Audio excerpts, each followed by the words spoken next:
Una, hugasan muna natin ng mabuti ang tanglad. Simple lang tong halaman na to pero grabe ang benefits. Natural detox, pamparelax at pampaalis ng kabag. Ngayon, ilagay lang natin sa kasirola at lagyan ng tubig. Isa ito sa mga pinakasimpleng healthy tea na pwedeng gawing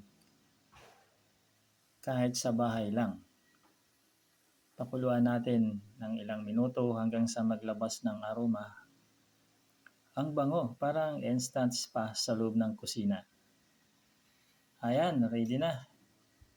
Ihanda na ang tasa at enjoyin ang natural na goodness ng tanglad tea. Tingnan niyo yan, oh, ang linaw ng kulay at yung amoy. Ang sarap. Sarap. Mainit, calming at nakakagaan ng katawan. Perfect sa umaga o bago matulog para chill at relax ka lang.